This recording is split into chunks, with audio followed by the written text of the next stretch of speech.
পবিত্র ঈদের সকালে রাজধানীর বাংলাদেশ মাঠে অনুষ্ঠিত হয় ঈদের জামাত।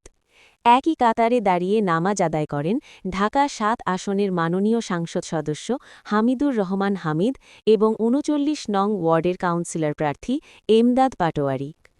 মতিঝিল নিউজের পক্ষ থেকে দেশ দেশে থাকা সকল দর্শক ও শুভাকাঙ্ক্ষীদের জানাই আন্তরিক ঈদের শুভেচ্ছা ও ভালোবাসা। নামাজ শেষে শুরু হয় ঈদের আনন্দঘন মুহূর্ত। কোলাকুলি ও শুভেচ্ছা বিনিময়ের মাধ্যমে ছড়িয়ে পড়ে ভালোবাসা ও সম্প্রীতির বার্তা। বিএনপির নেতাকর্মীরাও কাউন্সিলর প্রার্থী এমদাদ পাটোয়ারির সাথে কোলাকুলি করে ঈদের শুভেচ্ছা জানান। পুরো মাঠ জুড়ে তৈরি হয় এক হৃদয়স্পর্শী মিলনমেলা। সরাসরি বাংলাদেশ মাঠ থেকে আপনারা দেখছেন কাউন্সিলর প্রার্থী এমদাদ পাটোয়ারির সাথে ঈদের আনন্দঘন মুহূর্তে কোলাকুলি ও শুভেচ্ছা বিনিময় করছেন ছাত্রদল, যুবদল ও বিএনপির সকল অঙ্গ সংগঠনের নেতাকর্মীরা।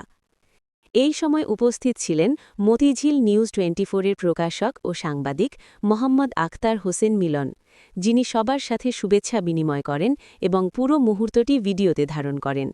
মতিঝিল নিউজ 24-কে কাউন্সিলর প্রার্থী এমদাদ পাটোয়ারি এক সাক্ষাতে বলেন, ঈদ আমাদের ভালোবাসা ও একতার শিক্ষা দেয়। আমি সব সময় চেষ্টা করব আমার এলাকার প্রতিটি মানুষের পাশে থাকতে, তাদের সুখ দুঃখে অংশ নিতে। সব শেষে মাননীয় এমপির সাথে আবারও শুভেচ্ছা বিনিময়ের মাধ্যমে শেষ হয় এই আনন্দঘন আয়োজন। সরাসরি আপনাদের সামনে তুলে ধরছি মাননীয় এমপি মহোদয়ের সাথে সৌজন্য সাক্ষাৎ শেষে কাউন্সিলর প্রার্থী এমদাদ পাটোয়ারির সাথে থাকা নেতাকর্মীরা একে একে ঈদের শুভেচ্ছা বিনিময় করছেন। চারপাশে বিরাজ করছে ঈদের আনন্দ আর উৎসব মুখর পরিবেশ। আপনারা দেখছেন এই বিশেষ মুহূর্তগুলো। আমরা আছি সরাসরি লাইভে মতিঝিল নিউজের সাথে। আপনি কোথা থেকে দেখছেন অবশ্যই কমেন্ট করে জানাবেন।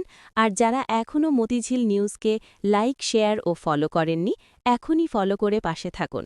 মতিঝিল নিউজ সবসময় আপনাদের সাথে।